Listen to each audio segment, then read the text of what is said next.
This is MuggleCast, the Harry Potter podcast discussing everything about J.K. Rowling's Wizarding World. This week's episode is brought to you by Blue Apron.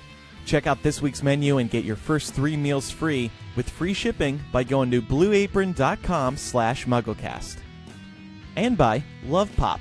Surprise your loved one with a gorgeous laser-cut paper greeting card for their birthday or any other occasion. Love Pop's greeting cards stand out from the rest. Visit lovepop.com/MuggleCast today. And by BarkBox, a monthly subscription box for your pup. With BarkBox, you and your dog get themed treats and toys delivered to your door. Visit barkbox.com/MuggleCast to get a free extra month.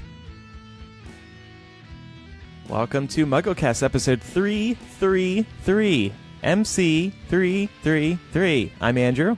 I'm Eric. Mike is not here this week. He had his birthday a few days ago, and he was surprised with tickets to a ball basket game. So he's there. Was it that, or was it hockey or ball base? I can't. It was ball base, wasn't it? Did he say Bruins? I'm not sure what he said. I don't know. He's doing something involving sports. But joining us this week, longtime MuggleCast listener, first time on the show, longtime Hypable writer as well, Katie Awad? How do you pronounce your last name? Awad, yeah. Awad. Katie Awad, up in Canada. Where in Canada are you? Toronto. Do you like it up there? Should we move up there? I mean, considering what's going on down there, yeah, you should move up here. Are you offering us space in your abode? There's room. That's all I'm saying. There is room for you. Oh man, that's How long perfect. have you been listening to MuggleCast, Katie? Oh my gosh. Episode 40 to 50, somewhere in there. That's awesome. Long Well, it's so time. good to have you on finally. It's great to finally be on. Yeah. We actually saw Cursed Child together. Yes, we did. And Katie was also out there in London with her parents. And I met your parents briefly. Yes, very briefly. And they're like, oh, she's been listening for so long. Yeah, it wasn't embarrassing at all. No, it's good. It was nice to meet them and nice to hang with you over in London. And yeah, so welcome to the show. It was baseball or ball base. Did you say? It's baseball? I thought it was called ball base. I'm sorry. It's a Mets game today. They're playing the Florida Marlins. Okay. Or Miami Marlins. They're different than they used to be. But yeah, Miami Something in Marlins, Florida. New York Mets. So he's at that game. But we're really excited to have Katie. Yeah. And this is a mailbag episode. Let's spoil it.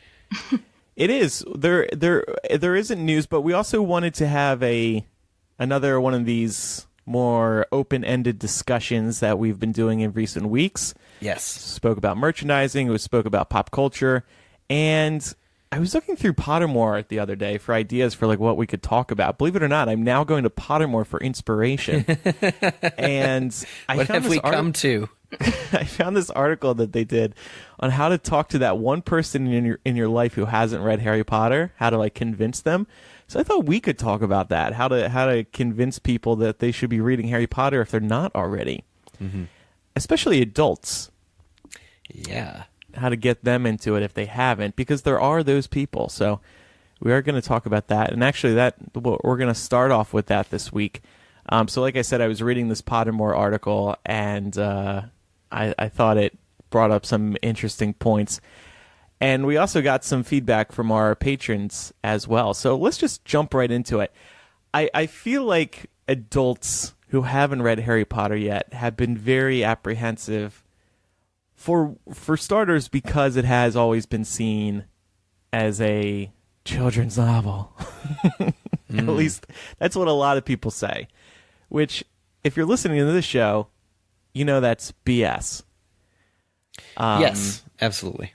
Katie, when did you get into Harry Potter? It must have been when you were I young. was in grade 3. It was the first movie. Is that shameful? The movies got me into the series. No, it's okay. No. Eric That was the did same as with well. me. Yeah. Uh-huh. Yeah. Okay, so first movie. And then when did you decide to read the books? Right after the first movie. Oh, okay, cool. There you go. Easy enough. Yeah. Yeah, I think a lot of people did start reading thanks to the movies, and maybe Fantastic Beasts did as well.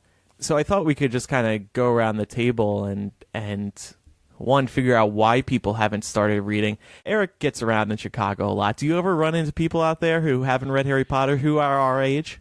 Who are our age? Yes, actually. A surprising number of friends I met through improv know of Harry Potter, but have never given it a chance and have never read the books. And, you know, as to sort of like placate my shock and awe, they're just like, wait, but I've seen all the movies. And you're like, well, that doesn't count. I said, that's fine. I just, you know, I try and respect people's time and the time commitments that they've, you know, the things that they've spent time on in their lives are probably just as important as the things that I have spent time on in my life. However, I do often find myself in these conversations, as a matter of fact, where I am having to kind of toe the line between the do's and don'ts of this Pottermore article. And this article is, you know, I obviously missed it whenever it had come out, but reading it, I'm you know, I think it's kind of cute. How it gives it's really trying to advise people to like not be a jerk about people who haven't read, and to like try and say things that would have mass appeal versus using specific references to, I don't know, maybe, which may turn them off further. I'm going to say something controversial. I don't think people who have only seen the movies are Harry Potter fans, like at all. Because you don't really understand the depth of the story if you've only seen the movies. You're seeing visual recaps of the books. I think that probably reflects negatively on how you feel about the adaptations, though, because I think some of those movies are real good adaptations. Yeah. Katie, what were you going to say? Not a fan of the movies? I love the movies, but I wouldn't say they're great adaptations. They're great for standalone piece if you don't compare them to the books.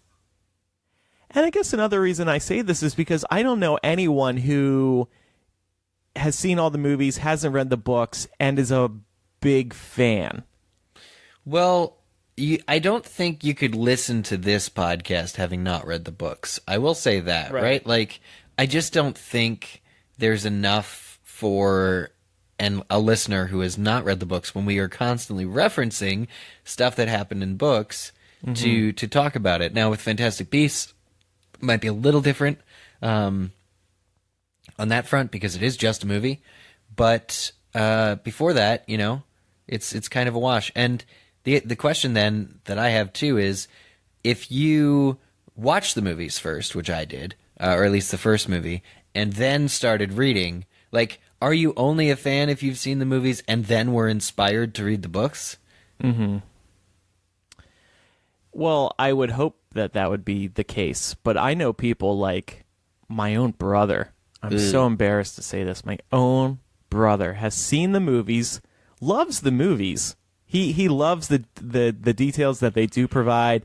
He loves the story, the arcs, all of that.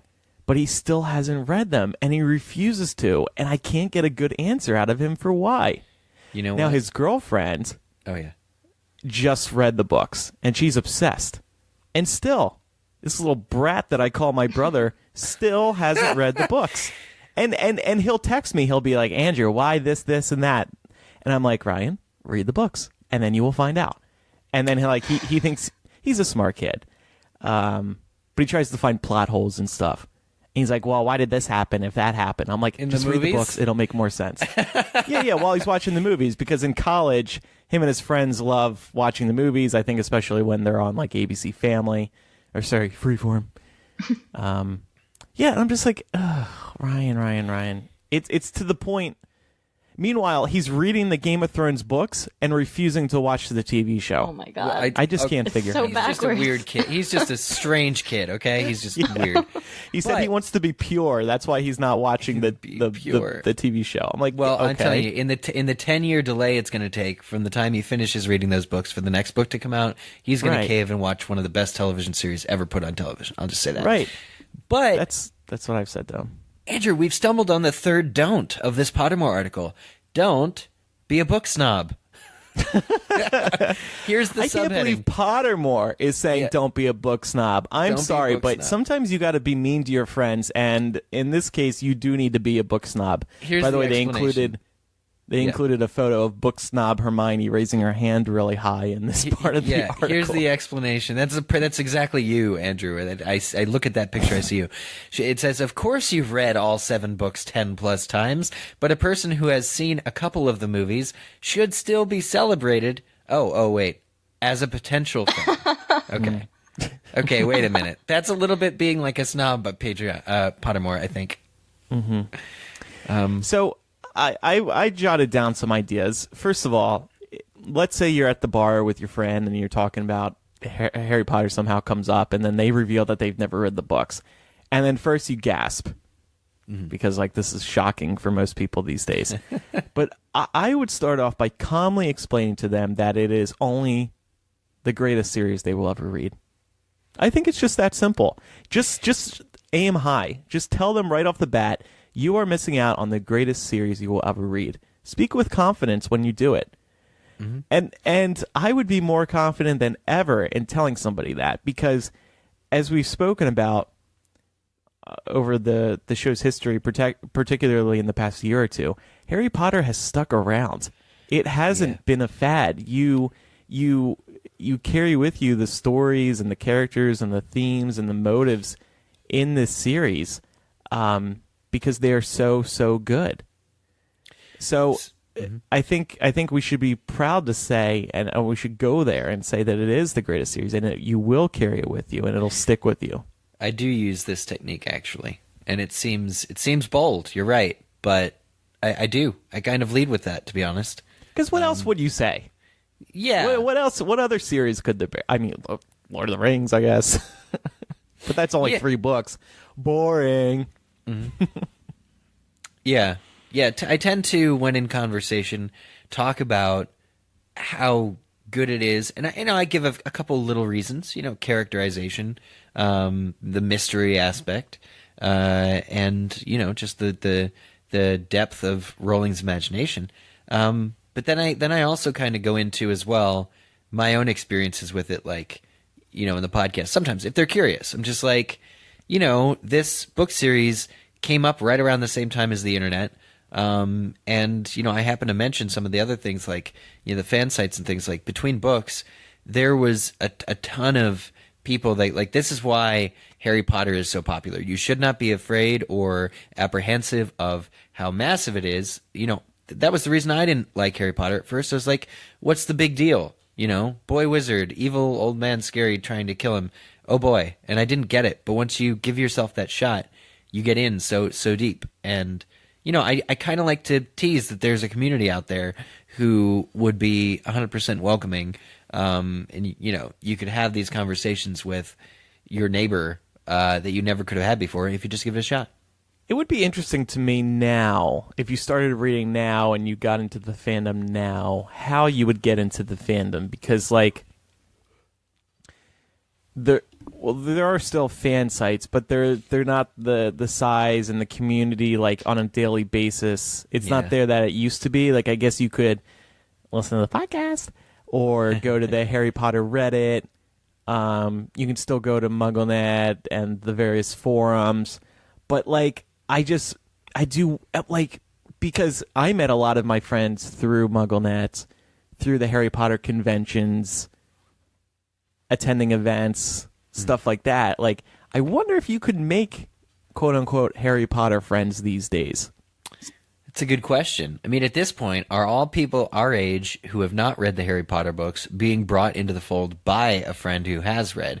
And is that friend who has read the only people that they can talk to when they're reading? Yeah. For the first time. I mean, I would absolutely, like, if any of the people I've been talking to about this actually picked up a Harry Potter book, I would love to have conversations with them as they go along. Because I think that would be a new, interesting perspective, too. Mm-hmm. I also would explain to people that, and this is something you hear a lot, that it did turn millions of, mainly kids, into readers. Kids didn't really love reading until they found Harry Potter. But the same could be said probably for adults as well. I don't think you hear it as much, but it is probably just as true that Harry Potter did turn a lot of people into readers. Yeah. Lifelong readers. A lot of times, I'll try and give myself a little, foot up. If basically I ask them, if you haven't read Harry Potter, are you a reader? Do you read often? Because some people just don't. Books suck. Yeah, some people just don't. And that either comes from bad childhood experiences or the fact that when you're adult, you're so much busier, you have so much other stuff. So, I try and levy my response based on whether or not they read in general. And adults who read a lot and somehow still haven't gotten to Harry Potter are, I think, still a little bit easier to convince than people who just don't make time for reading. I struggle with this. I don't have time for reading, or I don't make time for reading today. And there's tons of books, even ones that I own, that I've never read. And, it's a problem juggling time when you're an adult. But trying to convince somebody to make time for something that they don't already make time to do is also very much harder. But if you everybody now listens to something during the day or whatever, whether it's music or whatever. Like, you can give them an audiobook. That's and a very good point. Yep. That's a very good point. What do you do, Katie? Are you reading books, audiobooks, podcasts? Yeah, I'm the same as Eric. I used to read religiously, and then since entering the working world, I don't have a lot of time to read anymore. So now it's just podcasts and stuff on my way to work. Mm-hmm. Have you tried audiobooks? I did. I listened to, of all things, Aragon. I listened to that on an audiobook. Oh, God. Who narrates that? Do you know? I don't remember. Oh, okay. It's Christopher Polini himself. Oh, was it? Yeah. No, I don't know. Oh. I don't know.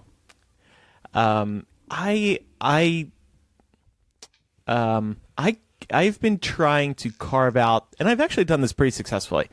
About a half hour before I think I'm gonna fall asleep, that's when I try to read at night. For me, I can only read at night because, like you guys are saying, you're adulting during the day. Weekends, I can try to read a little bit more, especially in the mornings. But there's just so many distractions. Like, I'm obsessed with the Nintendo Switch right now and the Legend of Zelda Breath of the Wild. And I swear I was going to read this morning. I was like, okay, I'm going to get off my computer right now and then read it. And then I lay on my bed and I'm like, but Zelda. So then I loaded up Zelda and started playing that instead. But still, reading at night works best for me because I'm burnt out on Zelda and stuff. I do often, when I do read, I do fall asleep, and that kind of hinders my ability to read, too. I know, it's so true. I've been trying to get through, I'm reading an Agatha Christie book right now called The Murder of Roger Ackroyd, and I like it. I like it just fine, but I have not continued it for probably a month, because I started reading and I fall asleep, and it's just, I don't know. And another thing about it being called a kid series, it's just not true because the series only gets deeper and deeper as it progresses. The themes, I hate how much not for children the later movies are. I hate how dark they are, how color washed and dry, and I don't mind that, but I'm talking about the books. Yeah, I would not consider those later books kids books at all. Yeah, no. It's just I don't even know if, because Harry Potter changed everything, I don't even know if you could still find Harry Potter in the children's section at Barnes & Noble. Because isn't there, there's a young adult section now. It's all young adult literature, fantasy fiction. It's not, you wouldn't find Harry Potter next to Babar anymore. Or Goodnight Moon. That's true. That's true. Mm-hmm. So that stereotype needs to die and should probably, be buried. But where Harry Potter is in the bookstores now, in many cases, it probably has its own section, its own table. This is, I don't know how much we could become, or make it clearer that Harry Potter is a phenomenon than 21 years or 20 years after it was first published, it still has its own section in every chain bookstore.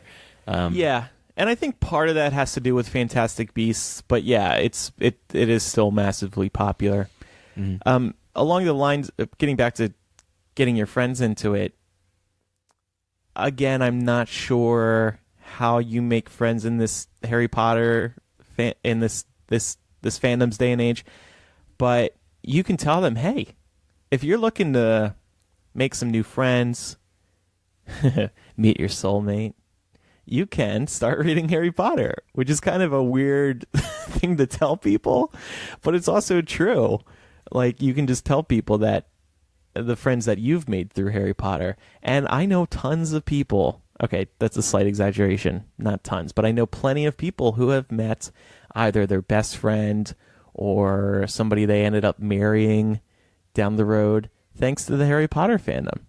Or just date somebody for a really long time thanks to Harry Potter. I know plenty of examples of that, myself included. I fell in love with Eric, and it didn't work out between us, but we tried. We're giving it another try because you're moving to Chicago. So we're going to try again.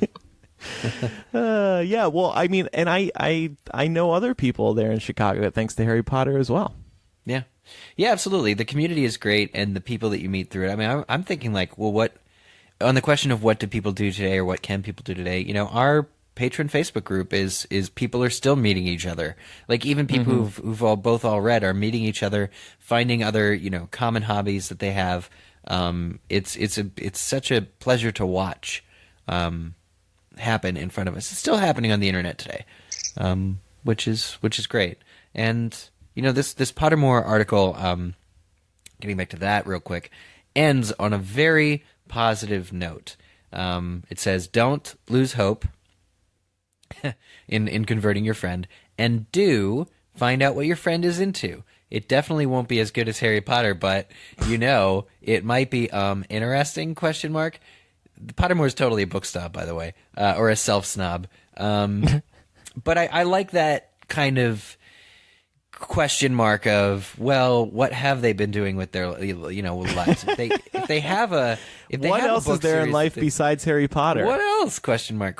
Yeah, like the idea that once you've opened a dialogue, you should also let the door swing the other way and find out what they have been reading or find out what they do like to pass their time, because everybody has that. Like Katie, like you said, like everybody's listening to something. I think it's brilliant, and I think it's true. Like, there's a lot of downtime, and people have their own ways of coping with it. I mean, maybe your friends all drive their cars and don't even listen to the radio. They just listen in silence because they like the peace, maybe.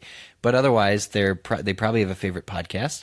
They probably have a favorite TV show. It's just kind of, that's our culture today is there's so many of these things to choose from, and listen to them. Let them talk about it. Like, take as much time as you took trying to get them to Harry Potter or selling Harry Potter, listening to what they like. And you might be surprised because, I mean, maybe they can still be your friends after all if they like something that you end up liking. So this is turning into a lesson on interpersonal communications. I think that's what this article was. It's just sort of with some stills from the movie in place of what would normally just be a solid line.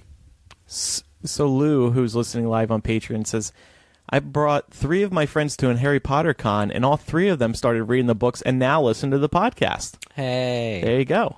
Thanks, Lou. Fun nickname for So Lou. Christina says, I sadly have almost no time to sit and read a physical book, but I'm able to use my 9 hours at work to enjoy audiobooks. It's not the same, but for an avid book lover like myself, it's an acceptable trade-off. And I think that's the key right there. Like, it's better than not reading at all. Yeah. I've actually been itching to reread the Harry Potter books recently. I'm so overdue for a reread, particularly the later books. But again, it's like, oh man, how much time is this going to take? And I want to also kind of turn it into a MuggleCast segment somehow. But so I'm still working that out as well. I brought up to Micah and Eric the other day. Yeah, and it's like book 5. Somebody said to me last night that movie 5 contained about 30% of what was in the book, and I was stumped because I was like, well, I remember getting most of the story beats right. Sure, there were a few montages, but 30%, 30% seems very, very low. But then I was like, well, I haven't read it recently enough to be able to really, make that call myself. I'm just going to go with what my friend said and be like, I should reread book 5. And I know St. Mungo's isn't in the movie, but and probably 10 more instances of angry Harry who I can't stand. But yeah, I mean that's a 970 something page book, isn't it? So it's just 900. No, I'm thinking of No, I'm thinking it's like of Game of Thrones. 700 or 600. No, because book 4 was 734, and book 5 was longer, so it's got to be 862. Gosh. Oh my god, your Yeah, American that's books. Oh, wait, what do the Canadians have? We have the British, British ones.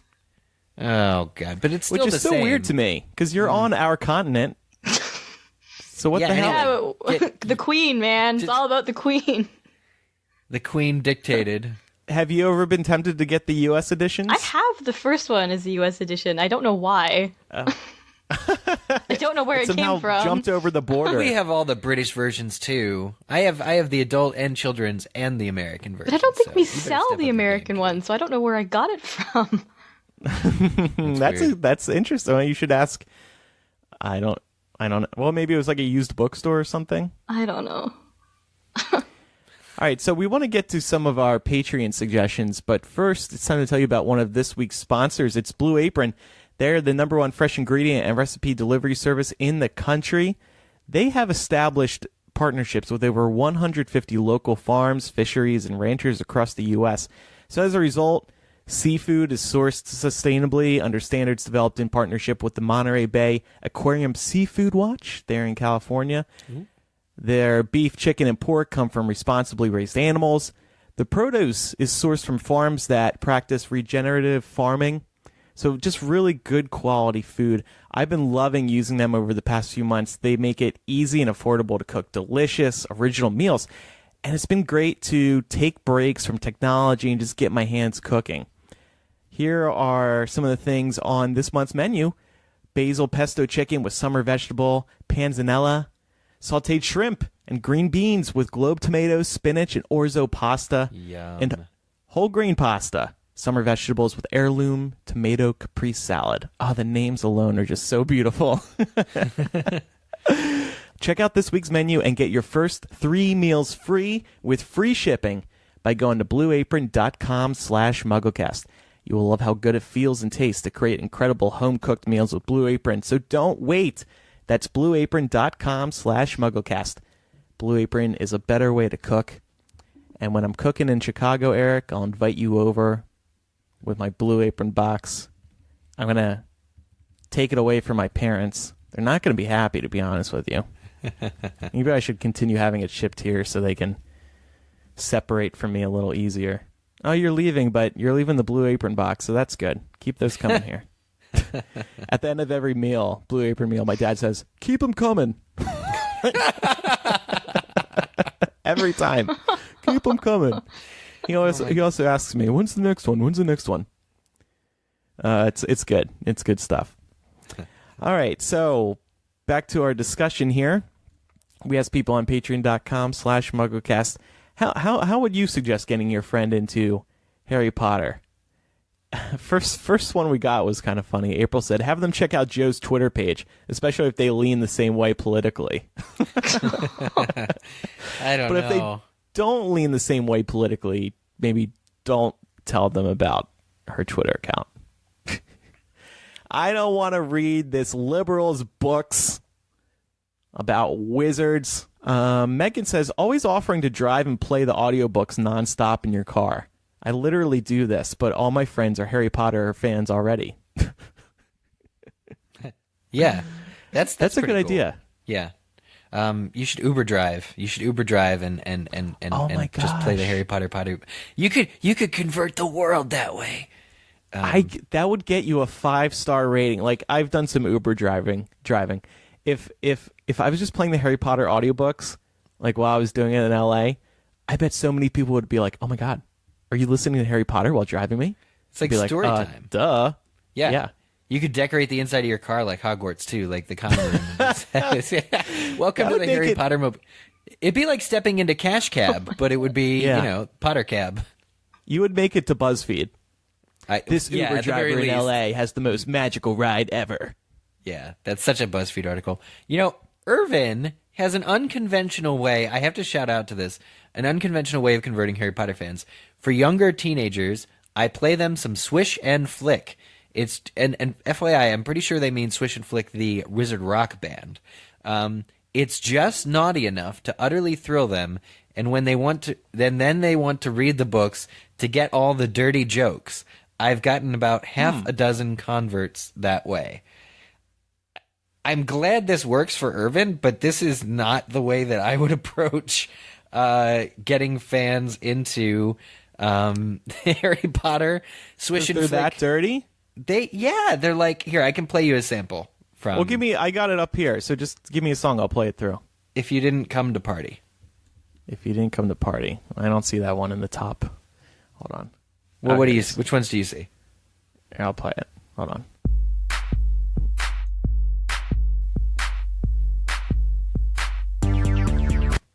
If you didn't come to party, I assume you came to brawl. And I ain't afraid to cuddle with up in the great hall. I'll set some sand through your ass before you even draw your wand. I'll make a fool out of you, like you that broke wizard wand. If you didn't come to party, why you at the Yule Ball? I'm rolling 3 Death Eaters deep, like I was Biggie Smalls. Gonna crucio your ass if you get up in my face. Cause if you didn't come to party, you in the wrong place. That's what I say to people. If you get up in my face, I'm going to crucio you. I don't know. It's just like, is it wrong to misrepresent the Harry Potter books as being this confrontational kind of? I don't know. Well, it does make it intriguing. The series intriguing. Like, damn, these songs were inspired by that. What does this mean? Now I have to go read. Yeah, I guess in general, Wizard Rock is a good way to get people in. So I take back what I said. And Irvin, nice job. 6 people. He said half a dozen people have been converted that way. Wow. You got to do it the way you got to do works. it, dude. Yeah. Christina says, I told my husband I wouldn't marry him if he didn't read the books. They'd only seen the movie for Prisoner of Azkaban, and I cringed. It worked. He read the entire series, and while not a diehard fan like myself, he at least enjoys it. I also gave a coworker an extra copy of Sorcerer's Stone that I had, and now she's hooked. My job here is successfully done. Oh. That was a great idea. And I think she hit on something important there. When you're in love with somebody, or they love you, they will do anything you say, almost anything. And that's something that they will definitely do for you. You got to be like, honey, if you really want to understand me, I need you to read Harry Potter. And Here's they'll be the like, book oh, on crap. me. I thought I understand the love of my life already, but apparently not. So now I need to read Harry Potter to truly understand where they're coming from. This is everything you ever need to know about me. Here, have it. It's a 7-book series. You know what I love? When I go on Tinder or OkCupid or these other dating places, I love seeing adults my age say, Harry Potter. Love Harry Potter. Love it. Love it. Yeah. I wrote in my profile, if you love Harry Potter, we'll get along. That's a tease statement. Andy has a cool idea. He says, I've been giving the illustrated editions to my friends' kids as birthday/holiday gifts. My friend actually ended up loving it while reading it to her daughter. That's the thing. That's the trick. Is okay. If you have friends who never read the books, but they now have kids, gift them a really expensive looking, nice little illustrated edition, and maybe they'll fall in love after all. Yeah, I was going to say that these wouldn't really work for adults, but I guess if the adults are reading them to their kids, they could get into it that way. I just can't imagine reading the Harry Potter books for the first time in illustrated edition as an adult. I don't know. Because first of all, like, the books are huge. You can't really tote those things around. Faye has a cool idea. Start telling the story chapter by chapter every time you see them, like it was your own memoir. Quickest way to lose friends, I think. Yeah. Here's somebody who sounds like the situation between me and my brother. Dana says, my younger sister loves watching all the Harry Potter movies, and for years she kept asking me random questions to clarify points of the story which the movies left out. It got to the point that I just kept telling her, read the books already. And finally she started. Currently she's halfway through Chamber of Secrets. Thunderpuffer says, send them surprise gifts of Stone book and film and listen to MuggleCast episode 333. I like that idea. Yeah. Also, this This one from Natalie. You don't make friends that don't like Harry Potter. Problem solved.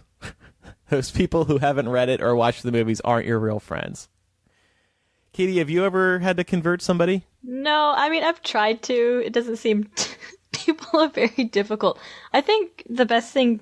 I think Eric touched on this, though, is if you tell someone you'll watch something of theirs, then that's the easiest way to get them into it. It's this trade-off. Yeah. Yeah. Or threaten them with your friendship. That might work, too. That was the whole, yeah, somebody said threaten their livelihood. Somebody it's like, what? I will watch somebody. I will watch something if somebody suggests it or read it, I guess. But you know how when people just tell you like, "Oh, you gotta read this series or you gotta watch that series," and you're like, "Oh, it's 10 books. Oh, it's 9 seasons. That's such a big commitment right now." So it's hard. I make a mental note. I smile and nod in the moment. I make a mental note, and it goes into where I put all my other mental notes, the mental note cabinet, which has not once been organized since I started it, and or reopened. I tend to forget. Yeah, it was Cody, by the way. Cody says, "Threaten their livelihood. They'll thank you in the end." And Amanda jumps on and says, "My brother said he would hold their family hostage until they read it, and the victim would discover their love for HP on their own." I don't know what that means. Don't get violent, people. I think that's another one that Pottermore should have put on here. Don't be violent. Well, thank you to everybody who sent those in. We appreciate your support over on patreon.com/MuggleCast.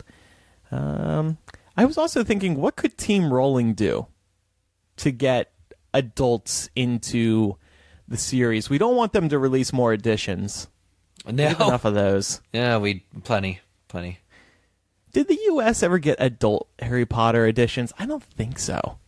Like a low-key. No, they didn't. Harry Potter adult editions. Probably going to bring up porn. This Google search, United States. Well, don't do it then. Well, now I'm curious. No, there were. It looks like. With the bold fonts and the simple covers. Unless this is from this is from Australia, so maybe not. I don't know. They should work with teachers. They should work with local teachers. Like, there's the issue of Harry Potter books being banned from certain schools. That's still real. But we did hear from a patron called Ann Smith, who she wrote in and said, "I share my love of Harry Potter with my students. I teach 7th grade reading, and I have a fantastic piece of Where to Find Them poster a student gave me. A poster of all 8 books, Deathly Hallows, Hogsmeade, a very old poster of Snape hovering over Harry, and it says The Subtle Science of Potions, and Hermione sitting on my printer." This is a thing, too. Diane Bromberg, Adam Bromberg's wife, also has a Harry Potter classroom.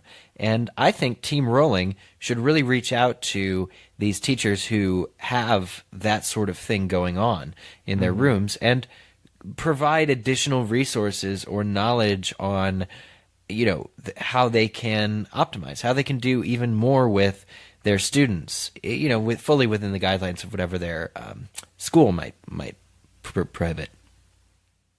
No witchcraft in our school. Right? Yeah, that's a good idea, but I was still thinking more adults. One idea that I had was finally making a Harry Potter MMORPG, massively multiplayer online role-playing game, because we have so many adult gamers, and gaming is cool. It used to not be, sort of like Harry Potter wasn't as cool, but video games are mainstream pop culture, in my opinion.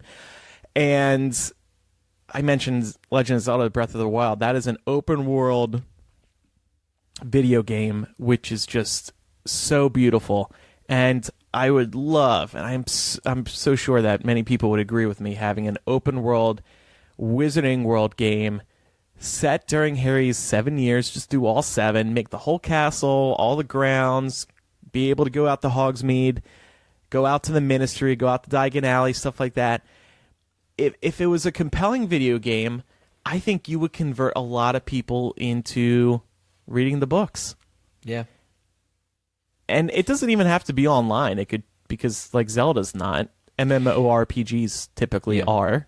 Well, there was for a while an immersive online experience called Pottermore at PlayStation Home, And it was when PlayStation Home was a thing for PlayStation. Did you ever play it? Did you ever see it? No, in action? I don't have a PlayStation. It was really cool. It was really absolutely cool. You could design your character, and you could just hang around Diagon Alley and different classrooms at Hogwarts, and you'd interact with... I mean, I think that the thing was not a lot of people were on PlayStation Home, but it was, for a little while, a really cool interactive way to... you could play Exploding Snap with your friends online, but through both your avatars, and it was in Harry's world. It was really cool, but it just didn't get the level of success that I think it should have gotten. Yeah. People have asked us to do a discussion on the Harry Potter video games, which I would love to do. It's just we'd have to get the old systems or the old games somehow again, so it would play them. Yeah, it would be an interesting challenge. I can tell you for sure my favorite Harry Potter video game was Harry Potter Quidditch World Cup. Absolutely. And that was explicitly a game just you play Quidditch, and it was for GameCube, Xbox, PlayStation 2.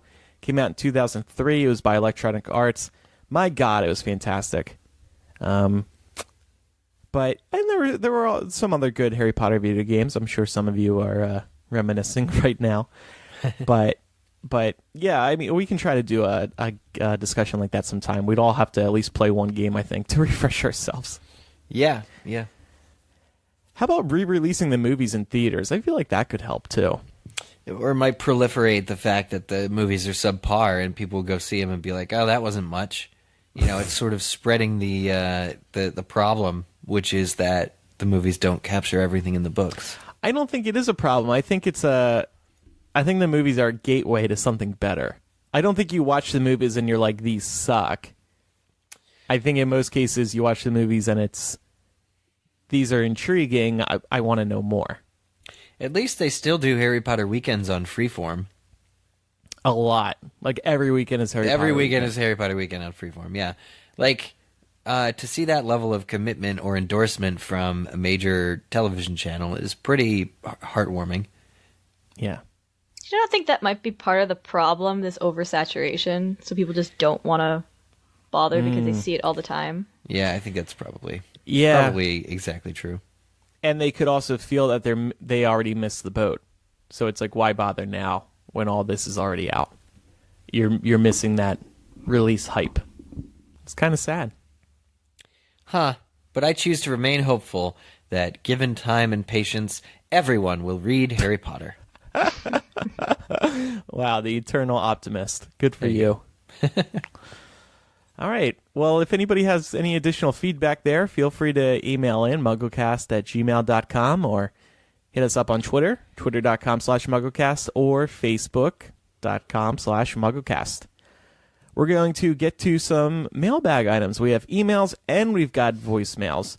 But first, we have a new sponsor on the show this week. I'm so excited to tell you about these guys. You may have actually heard about them through the ABC show Shark Tank. They seem to be... Everybody seems to know them thanks to Shark Tank. They're called Love Pop. And I'll give you a brief overview. We're all used to the traditional greeting cards, the Hallmark type of cards. You open them up, there's a nice little message in there, nice design. They're fine, but they're so common, they're unsurprising. And this is where Love Pop comes in. Their cards are intricate 3D laser-cut paper cards designed by naval engineers in Boston on cutting-edge software and then handcrafted and assembled in the Asian art form of slice-form kirigami. I sent Eric one, and I also gave one to my mom for her birthday. It was a Flowers Love Pop card. So when I gave it to her, I had my camera ready because I knew she would be surprised. These are just so cool when you open them. She opened up the card and her face lit up because flowers just popped out of the card. It's kind of like something you would see out of Harry Potter. It kind of is magical. And the designs in these are so cool. No matter who is opening them, you're bound to be surprised. That's just the kind of response you get from people when they open up a Love Pop card. I really encourage you to grab a few for your friends and family's upcoming birthdays or other celebrations, they'll love the card and you'll love their reaction. It's something different. It'll make your gift stand out. I was Eric, blown away. I had a what dragon did I in send mine. you? I had a dragon, and you wrote, Eric, I stole Diagon Alley's dragon for you. Watch out for his breath. It's amazing. It's just absolutely. If you're following along in the show document, you can see the picture I took of it. But yeah, it's a pop-up dragon. It's easily 4 to 5 inches tall, red and vibrant. Vibrant red, striking yellow. A full dragon. And it's breathing fire. And it's breathing fire. Yeah, absolutely. And I'm going to post a picture of my mom opening her Love Pop card in our show notes, because you'll see her eyes light up. She's like, "Oh, look at this!" It's really funny. Yeah, these are really, really cool. They're so creative and ingenious and unique. It's just a cool way to stand out. That's what I think it is. That's why I love them so much. So check them out, lovepop.com/MuggleCast, where you'll also be able to enter the 2018 Love Pop Birthday Sweepstakes for a chance to win 50 3D birthday cards. And they have a ton of different designs, by the way. You get dragons, flowers, animals. They have the Beatles. They sent me a Beatles one where they're crossing Abbey Road. It's so cool. Just like whatever somebody you know loves, you can find a card with that theme for them. So you can get something that they will love. Again, that's lovepop.com/MuggleCast, and we thank them for their support of the show. So how about some voicemails? We've had some people Do it. calling in. It's always nice to hear people's voices. And I was listening to these yesterday, and it just made me really appreciate, once again, our listeners. It's really nice to hear from you guys, because we do get the emails, and they're, of course, nice to read, but it just feels so much more personal when people are calling in. Here's our first one. Hi, MuggleCast. I'm Karina, and I'm from Aurora, Illinois. I just wanted to call you guys and thank you for being my Potter friends and for continuing with the podcast after all this time in her life, because no one in my real world really truly gets what this series means to me.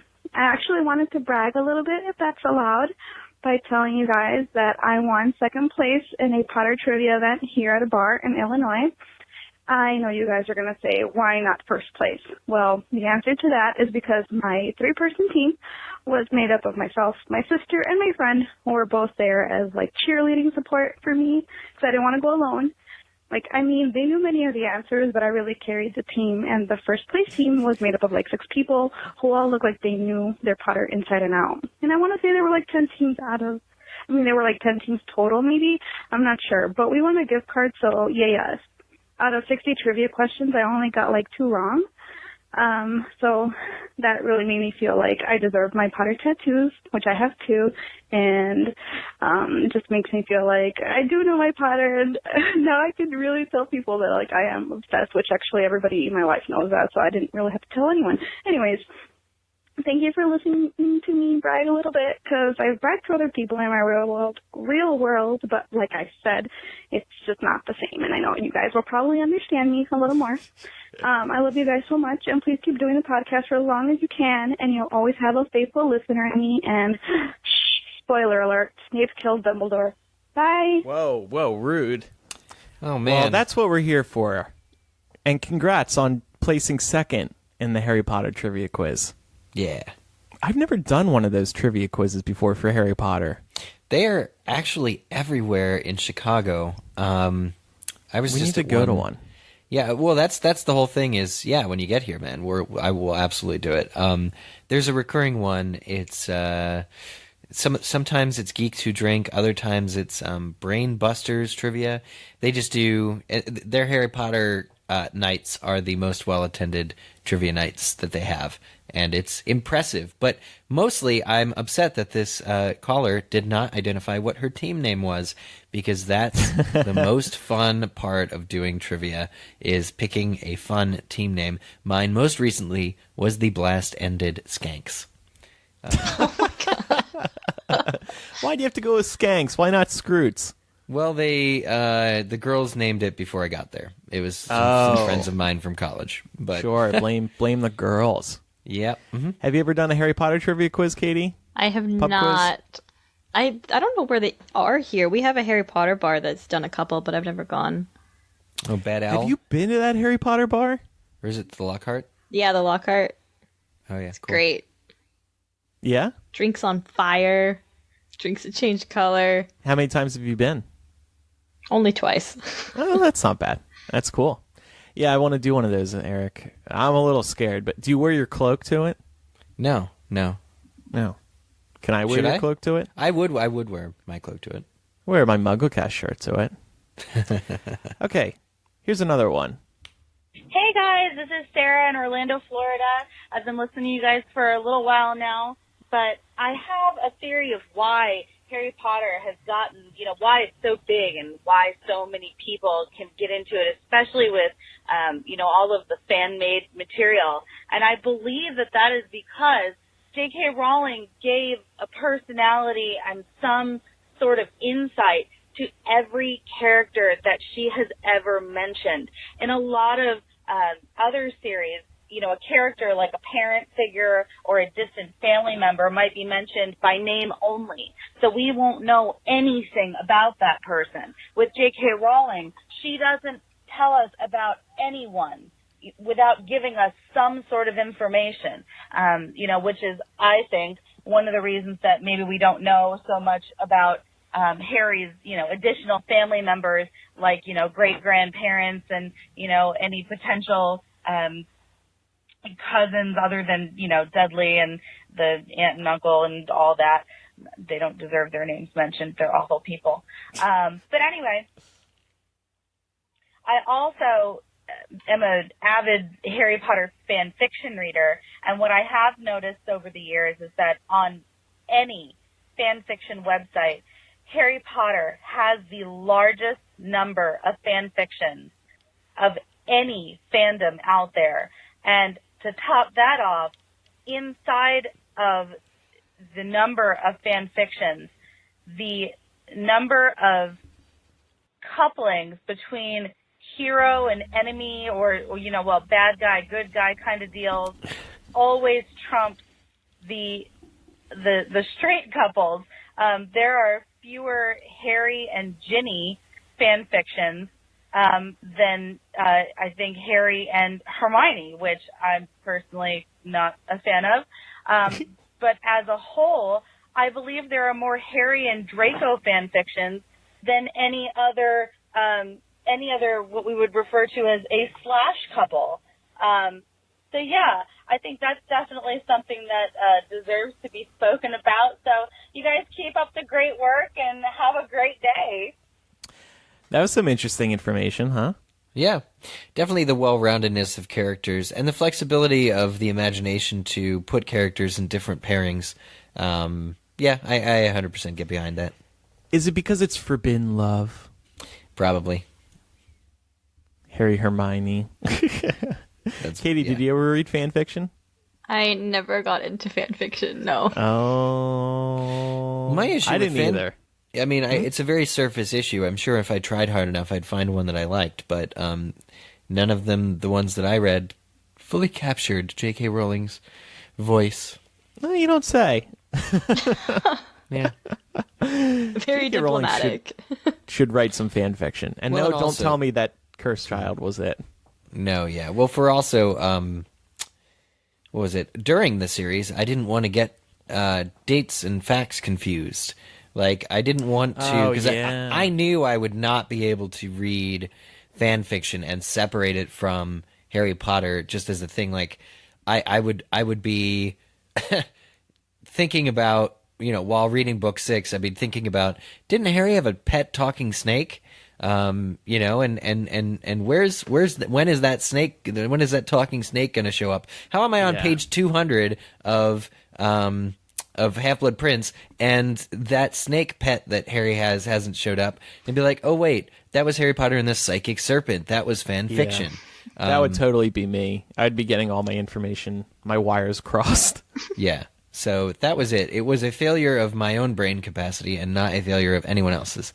Why I did not get into Sarah's so right about the detail of every character. I think it just always comes back to the detail with Harry Potter. And you see this in her Corman Strike books, too, which is why I have loved reading those so much. You really get into the characters, the places, the objects, we've been thinking about, well, what else can we talk about here on the show in main discussions? We've been kicking around the idea of doing episodes on particular magical objects because they're so intricate.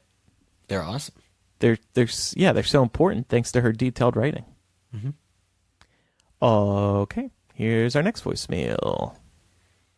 Hi, MuggleCast. Okay, wait. I have to intro this one actually. So the night before, this guy calls in, and it's another drunk caller. He was playing Harry Potter Trivia Pursuit with his friends, and he lost, and so he angry drunk called us, and he said some very inappropriate words because he was very upset over what happened during the game. So here's his morning after call. Hi, MuggleCast. I left a pretty incoherent voicemail last night, so I wanted to call back and clarify. I was throwing a going-away party for a friend, and we played Harry Potter Trivial Pursuit, and we got into a very heated debate because my friend read me this question: which spells are cast by the Hogwarts professors to create a protective shield around Hogwarts? However, in order to cheat, she said which spell and didn't read me the 6 multiple choice. So I, of course, said Protego Maxima, and then she said, wrong, you needed 3. But before she could tell me them, I said Protego Maxima, Fianto Duri, and Repello Immiculum, which is the correct answer. But she said I lost. And then she went on the question, who's the keeper of the keys in the grounds of Hogwarts? Easy. So I just needed to share the travesty of that loss with someone who would understand, because no one else realized why I was so devastated. And since you just did your merchandise episode, I thought it would be perfect, because I was curious if you guys have ever played this Trivial Pursuit Harry Potter. It's pretty easy. It's only about the movies, and I really wish they had one with the books as well, because this movie one causes a lot of fights in our friend group. Thanks for making an amazing show, though. Bye. I haven't played the Harry Potter Trivia Pursuit. You know what's interesting is there's a trivia game from 2000 that's just book 1. It's Harry Potter and the Sorcerer's Stone trivia game. And that one's great. The fact that they've done Trivial Pursuit for all 8 films and not the books is shocking. But yeah, I'm absolutely of the mind that they should have done these trivia games for each of the books and have it just be book knowledge and not be movie knowledge. So there's a big gap there for merchandising potential. But I am blown away by this person's ability to name the spells that instate the shield, especially. I was thinking that too. Especially if it's the movies, because in the movies all spells are silent. Nobody shouts those spells in the movie. I nearly guarantee it. I'm pretty darn sure. Yeah. He was, his name's Michael. He was like, oh, it was this, this, and that. I'm like, oh, really? So, Michael, just take comfort in knowing perhaps that your friend is an ugly, dirty cheater, and also that you outshine us all on MuggleCast. Yeah. But thank you once again. We're getting somebody calling in who wants to share their Harry Potter story because they know we would appreciate it. Exactly. And once again, I'm thrilled that people think of us when they're drunk. That means a lot. Because you always call who you love the most when you're drunk, right? So, okay, here's another one. Hi, MuggleCasters. This is Rochelle.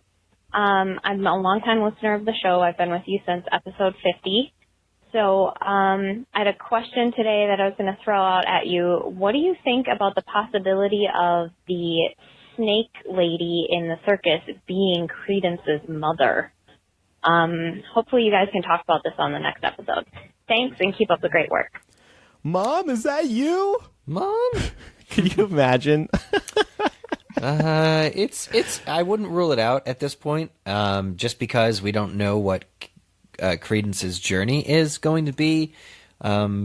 Maybe if he found a family member who is his blood family, that he would be able to make strides towards accepting himself, which would maybe kill the Obscurus. Or if he found some direction in life, it would just probably be better for him. But I'm I'm not sure why it has to be the Snake Lady. I'm not sure, because Credence is not necessarily associated with snakes the way that Salazar Slytherin would be. Well, I think one idea could be, well, how does this circus actually play into the story? How Right. does it connect to the existing characters?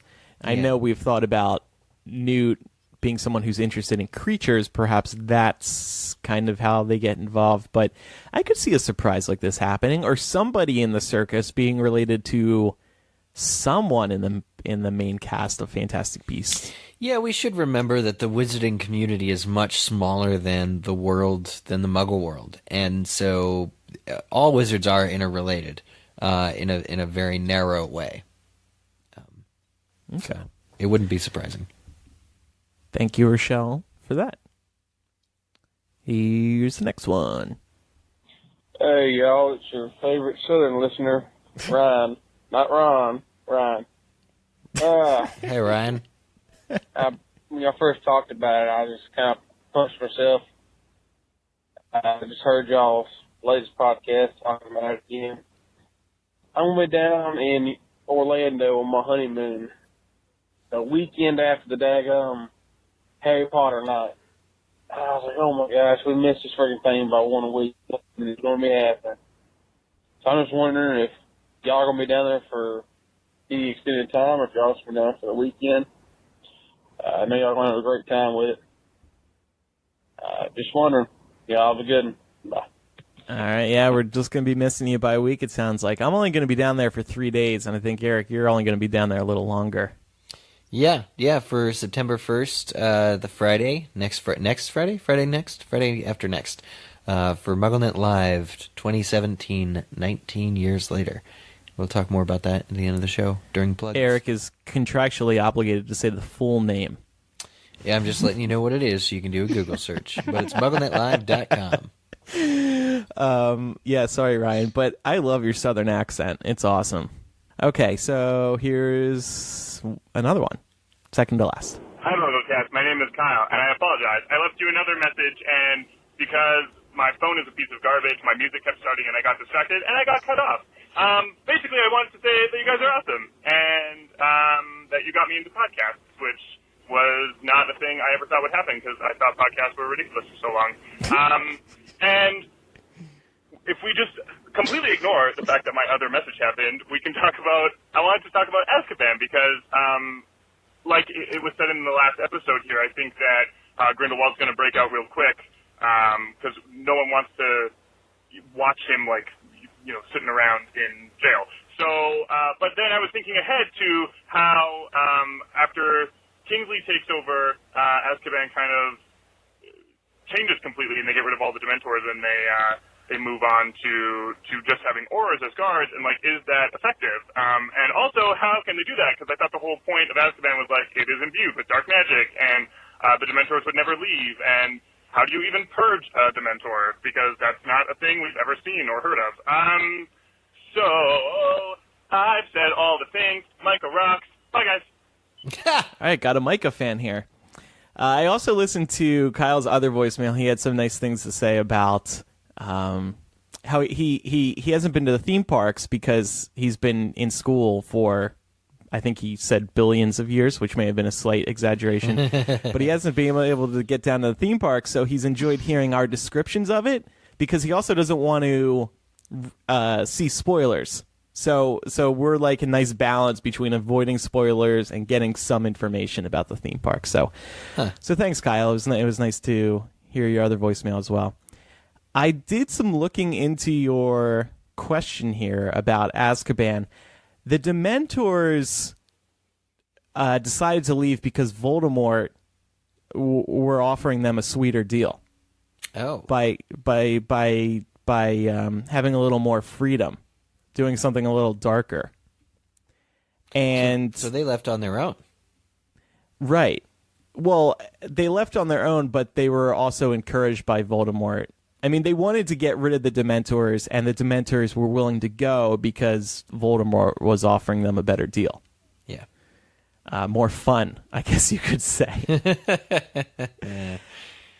And then as for, what was the other part of his question? whether we'd want to see Grindelwald just sitting around in his cell. Yeah, well, he's no, well, that wasn't his question though. Oh.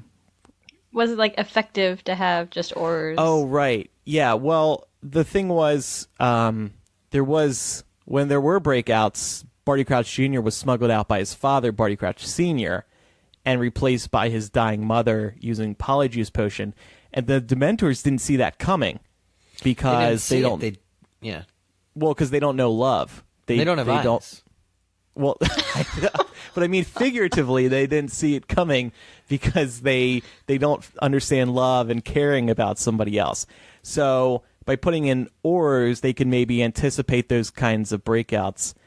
Yeah, and Aurors have eyes. The whole thing. I mean, I think the way it was described in the books was they can only sense. Basically, they sensed a dying person coming in and a weakened person leaving.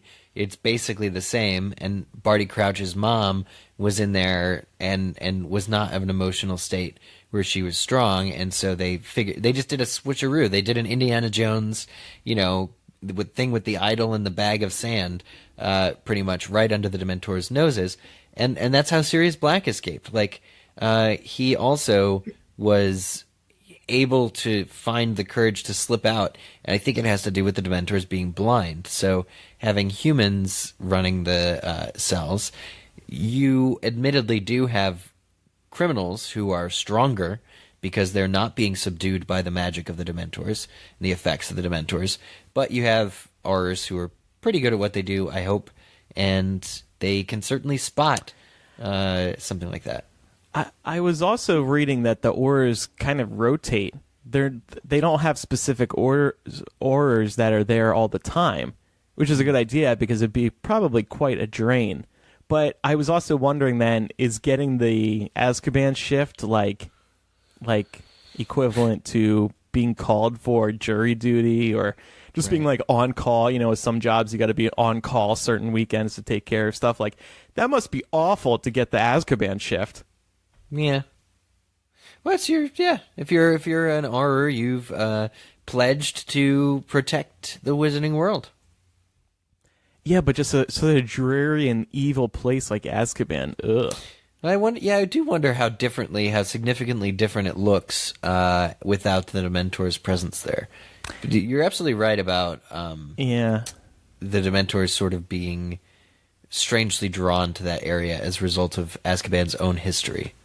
Mm-hmm. All right, well, hopefully we answered your question there. And we have one more today. Hey, guys, it's Klein from South Texas. I was just calling to say thank y'all for, doing this show. I just recently discovered y'all. I haven't been a long-time listener. Welcome. But since I discovered y'all, I actually went back to the start and have started listening to y'all's podcast from the beginning in 2005. Wow. I'm going to keep listening to them until I get all the way through them. It's great to have y'all to listen to every week. It's nice knowing there's other people out there that appreciate the books as much as I do and will nerd out on them like I do. I have a theory about the unrequited love between Grindelwald and Dumbledore that y'all talked about a while back. I don't necessarily believe it was unrequited. I think they had a relationship, and I think, like y'all said, that Grindelwald's thirst for power was more powerful. But if you'll remember in the 7th book, when Harry's in King's Cross at the end, when he's killed by Voldemort and they're in that like purgatory area, he's talking to Dumbledore and he tells him that Grindelwald wouldn't give him up to Voldemort when Voldemort was questioning him. And they don't say anything about them being in love, but Dumbledore does say that he thinks there was a bit of regret there. And I don't think that's necessarily true. I think that there was something there. Grindelwald felt something for him. And that was maybe his last, maybe that was a way of asking for forgiveness in some way. And that's why he didn't give him up or tell him where the wand was or who had the wand. So that's my theory. I think maybe there was something there. and that's why they had such a strong relationship, and maybe that's why it took so long for Dumbledore to face him. It wasn't just the fear. It was the fear of trying to put somebody down that you love. So, great show. Thanks for being there every week, like I said, and keep it up, guys. Really appreciate y'all doing this. Thanks, Klein, and welcome to the show. What do you guys think of that theory? I love it. Yeah. And I need to reread. I know, I do too. Section. Yeah. I do too. But I think he could be right. This is one of those topics that I like, the last opinion I hear, I'm always just like, yeah, that one makes the most sense. Let's go with that one. But I think we all agree they both have a very deep love for one another. It's just how far does it go? Dumbledore's was further than Grindelwald's. Yeah, I think that much is canon. But we should wait for the movie to discover exactly how nuanced it gets. Yeah, but we're here to theorize, Eric. Come on. Well, I mean, I think, Klein did a great job of picking out something that I had forgotten, which was that there was a moment where Grindelwald could have given Dumbledore up and he chose not to.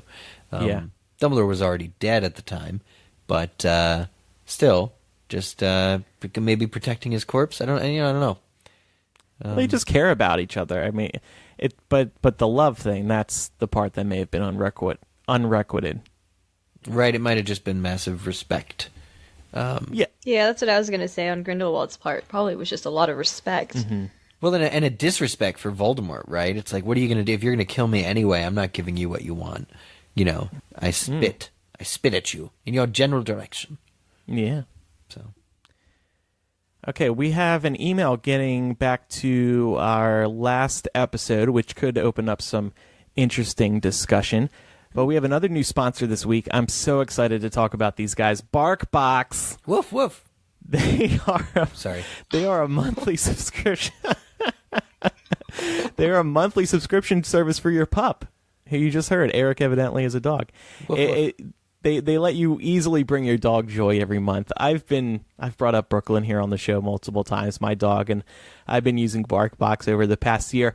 They're not just a delight to give your dog, but they're actually a joy to open yourself. Basically, how it works is you tell them how big your dog's bark is. They have the small and cute size, which is 0, hopefully not 0, but 0 to 20 pounds. The just right size, which is 20 to 50 pounds, or big and bold, which is above 50 pounds. And then you choose a plan. 1, 6, or 12-month plans are available. You can cancel anytime, and you will get free shipping. And BarkBoxes are shipped on the 15th of each month. And then by selecting your dog's size, they will send you a package that is the right size for your dog, treat-wise, toy-wise. And so you get it monthly, and you open it up with your dog, and you just watch him react like it's Christmas. It's like opening like a stocking on Christmas Day. They'll stick their nose in there, and they'll get smelling all the fun toys and treats that BarkBox includes. And each month is a different theme, and that's what makes it fun for the mom or dad to open the pup's box, because you don't really know what they're sending you. I actually have a box right here they sent me. It's the Pooh York City box. So obviously that's a spin on New York City. Thank God they didn't send me any poop. But they did send a Statue of Liberty ball. It's like a tennis ball, but it's wrapped in the Statue of Liberty's head. Oh. It's really cute. Some treats. Yeah, some a dumplings toy. The themes are really, really cute. They make it fun for the owner. And they send some good treats along with the toys as well. So it's a great way. Well, as a dog owner, you always need new treats for your dog. So this is kind of a way to not have to deal with getting those on your usual shopping runs. And you always get new treats, which is fun. And they're all made here in the United States and Canada. We have an offer for MuggleCast listeners. For a free extra month of BarkBox, visit BarkBox.com/MuggleCast when you subscribe to a 6 or 12-month plan. Again, it ships straight to your door. You get a unique variety of toys and treats that you wouldn't find anywhere else. And all the edibles are made in the United States and Canada. And your dog and you are going to have so much fun opening these every month. So again, that's BarkBox.com/MuggleCast. Get a free month. You're gonna love it. Tweet me your pictures if you do. Tweet us your pictures if you sign up for BarkBox. I would love to see your pups opening them. Aww. So, time for an email here. Yes. Eric, you want to read it? Ryan says, "Hey guys, just finished listening to the newest episode and really enjoyed your discussion on how Harry Potter influenced fandom in general, and more specifically how you've all been able to witness the rise, height, and fall of fan sites. I was recently looking through COS forums and felt a pang of sadness as I realized platforms like these will likely never have a resurgence, having been replaced by social media. I was particularly intrigued to hear you all talk candidly about how our beloved fan sites appeared to be headed in the same direction, and was hoping to hear more discussion on the transition from website to social platforms. I'm not sure how much you want to discuss in detail, but I'd be really interested to hear about Hypable and MuggleNet strategies dealing with this, and specifically how the revenue model of these sites have shifted since back in the day. Not sure if most listeners share my interest in the business side of fandom, but if you think they might, I'd love to hear a bit more discussion on a future episode. Anyway, loving these topic episodes. You guys are doing a great job of providing top-notch HP content even when the news is slow. Cheers, Ryan P." Thanks, Ryan. Cheers to you Ryan. as well. So yeah, I'm definitely interested in talking about this. Like I said on that episode, I think social media has replaced the traditional fan site because before social media existed, you had to go to MuggleNet and those types of sites to get the latest Harry Potter news. Especially because this was also before the era of clickbait, where like, you know, E-Online and BuzzFeed, and like sometimes these places will do really good Harry Potter content, but a lot of the time you'll get your big Harry Potter news through there, coupled with a terrible, misleading headline. But anyway, you just get news about your fandoms everywhere these days, primarily social media. And the thing is, people don't necessarily need to click an article anymore. And that's why you see so much clickbait, is because people are trying to draw you in. Exactly. Hypable and MuggleNet try to avoid doing that type of thing. But you wonder why sites do it, and that's why, to get you in. You like if J.K. Rowling announces the Harry Potter Encyclopedia, you're going to see it all over social media, and you're going to see the date. You don't need to go to the website. Right. So if the websites have less traffic, they're making less money, because most websites are making their money through display advertising or video ads, which is also why you see an increase in ads. And I know, like with Hypable, it's a constant challenge to balance ads with the user experience. For example, we recently stopped doing full page ads because we know people really don't like those. But the thing is, they make a lot of money. So it's like traditional ads, they don't make money. So that's my rant in a nutshell. Yeah. No, it's just harder. I mean, if you follow these sites on Facebook, you can get a majority of the news and a majority of the story just through even like the thumbnail view of what the thing is. And this is, you're right, it's why clickbait exists, is because across the board, it's not just Harry Potter fan sites. Across the internet, people aren't clicking on websites. People do not open their browser and type in a URL to a news site anymore. It's just not how it works. You still technically Back in my day, we had to type in the URL in Internet Explorer. Type in the URL and go to the like. It's not. That's muggle.net, I believe. MuggleNet.com. It's just not a thing anymore, and that's so shocking. But people just type in. I mean, if you type a URL, it's probably Facebook or Gmail, and that's people are so siloed in their own thing. But you're still getting the news, and so I always it's really got my Gmail and Facebook tabs open. Always. Yeah, that's me too. So, but Ryan, you mentioned COS forums. What have replaced those are, well, Reddit's always been popular, but Reddit remains very popular. Facebook groups as well. Those, I mean, Facebook groups, honestly, are so good. If you're in, like, we have the MuggleCast group for Patreon supporters. There are, of course, other Harry Potter groups on Facebook. We use a group on Hypable, the staff. Like, we have a private group where we do most of our communicating. And then, of course, the comment threads on Facebook and just talking on Twitter and Tumblr. These are the places where people are talking about Harry Potter now. Mm-hmm. So sites, and I think we touched on this with this discussion a couple episodes ago, or last episode. MuggleNet, Hypables of the world focus a lot now on original articles looking at particular elements of things in fandom, sort of like we do here on the podcast, because that's original content that hopefully you won't be able to find elsewhere. Yeah. Katie, you've done some great Harry Potter articles. Oh, thanks. My favorite one is ranking Harry Potter's birthdays from worst to better. It's so good. So on the money there with the headline. But yeah, so Katie, it sounds you were obviously a MuggleNet visitor and all that back in the day. Oh, religiously. That was like my newspaper. Yeah, right? Every morning when you wake up, what's going on MuggleNet? Yeah. I mean, the MuggleNet designs, and I'll give credit here to, well, actually, Dylan didn't originally invent them. Right. Emerson Sparks' brother, but whoever invented those, that the first MuggleNet designs, not the first technically, they were like the second or third, with like the stone and the different character themes. Those were iconic. Yeah. Iconic. Those could be placed in like a natural history museum, in my opinion.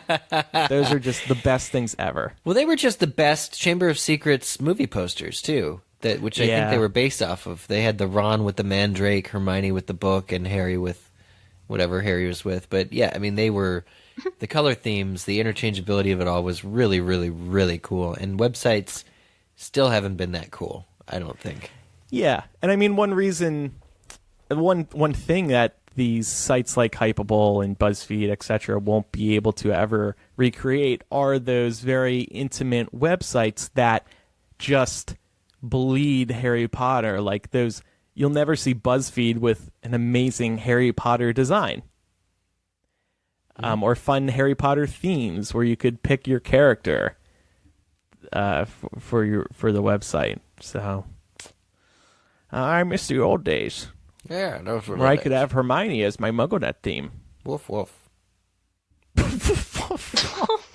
No. I'm using the if you do miss the old days, all you got to do is go to the Wayback Machine, Google Wayback Machine, and then type in MuggleNet.com, and what the Wayback Machine does is it's been capturing the internet since like the 90s, and you can click on different days to go back to that website on that day. So I went to July 11th, 2004, and I got the classic MuggleNet theme, like what Eric is saying, the Chamber of Secrets poster. And I can change my theme. I can switch over to Hermione if I want. And that still works? I'm trying right now. No, actually it doesn't. Oh, darn. Yeah, darn indeed. But, yeah, good stuff. What was your theme, Katie? Do you remember? I definitely had Hermione. Yeah. On this day, there were Harry, Hermione, Ron, and Draco. But I remember on MuggleNet, it got to the point where there were like 20 different themes you could pick from. Yeah. Oh yeah, it got insane. Yeah, because we were like, oh man, people really love these themes, so gave you lots of options. November. The countdown clock. Poll too. Huh? The different poll. There, we had the countdown clock to the next book. That thing was awesome. You could add it to your desktop. I mean, come on. That was so cool. What did you think of the second movie? Bloody brilliant. Good. Better than the first one. A little disappointing. Very disappointing. Haven't seen it yet. Chris Columbus for all 7 movies. This is insane. The Half-Blood Prince theme, that was also very iconic. It was a purple and green theme, and it had the U.S. Harry Potter cover. That was probably my favorite, to be honest. Eric, can you please talk to the people at MuggleNet? Tell them to bring back these designs. I'll go to MuggleNet every day. Okay. Every day. Yeah. I'm going to make it my homepage again. I'll put in an email. Oh, I see we made a website called potterparties.com, which you could find. I found that capture of the Half-Blood Prince cover. Like it showed up on. I'm on 9th of nope. Where am I? I'm on May 2005. Okay, yeah, I clicked on one of the larger. Yeah, April 29, 2005, and it has that theme. That's real cool. Yeah. So I mean, you went to this and you had all the content that you needed on the left side. These fan sites were just a perfect resource, and if there's another Harry Potter again, I don't know. Would there be, if there was another Harry Potter, the size and scope and detail of Harry Potter, I do, and people adored it as much as they do Harry Potter, I would be willing to bet that you could create a website like this and it would be similarly successful. Because, I'm obsessed with Bruce Springsteen and Apple. I go to Bruce Springsteen and Apple fan sites still, daily. Mm-hmm. So if you have that love for something... we never talked about this on the last episode. Do you guys ever go to particular fan sites for anything still? No. Really? Yeah. No. Eric, you love Star Trek. You don't go to Star Trek Well, I go to my own podcast website, which is theimprovisedstartrek.com, which is amazing and redesigned just recently, and everyone needs to check it out. But yeah, not fan sites so much as for news and content. Okay. Yeah. All right. But yeah, good stuff. Good stuff. Hopefully that answered your question, Ryan. And if anybody has any other feedback related to this topic, feel free to email in with your thoughts. Thanks for writing in, Ryan. Yeah. I know you did specifically ask for strategy, how sites like Hypable and MuggleNet deal with the modern age. And in a nutshell, I would just say original content. Especially if people share it on social media. You give them content that's so good that they can't turn it down, right? It's an offer they cannot refuse. Right, and can't find anywhere else. You can find news anywhere. Mm-hmm. So, and that was what we did with Hypable a year or two ago. We were like, well, you can find news anywhere. So we still want to do news, but we want to create original content that people will actually want to come to the site for. Yeah. And then if you're really smart, you make them pay for it. Right. We do have a Patreon for Hypable. Not as popular yet as the podcast ones, but I think actually we might be heading that way where you do have to start paying for certain websites because people like using ad blockers to hide the ads. But these websites, they got to make money somehow. And if you're blocking all the ads, they can't make the money. Yeah. Video ads are really popular right now. I just want to do podcasting full time forever and always. To hell with websites. It's old school. Back in my day, there were no podcasts. There was no BarkBox. You wanted a toy? You went to the store. Oh, good times. All right. On that note, thank you everybody for listening. Katie, thanks for joining us. Hope you had fun. So much fun. I'm glad you guys had me on. Aw, we'll have to have you on again. You should be on more regularly. I won't argue with that. I bet not. Please do check out our website. Follow us on Facebook and Twitter for the latest updates. And we would also love your support over on Patreon. You can get ad-free episodes of MuggleCast. We'll get your name on a thank you page. You'll be able to listen to us record live. You can join our exclusive Facebook group. You get signed album art. We offer a lot over there on patreon.com/MuggleCast. And we will see you in Orlando on September 1st, 2017 for MuggleNet Live. 19 years later, check out MuggleNetLive.com. We'll be doing a podcast from the theme park on that night, and there will be unlimited butterbeer, a feast of food, and some actors from the films. Check out all the info on the web. We won't be seeing our caller today, Ryan, though. We'll be missing him by a week. Sorry, Maybe Ryan. He'll surprise us. Did he say he was a honeymoon, though? Yeah, he was on a honeymoon. Yeah, congrats, by the way. Yeah, good for you. Thanks, everybody, for listening. I'm Andrew. I'm Eric. And I'm Katie. Bye, everybody. Bye. Bye.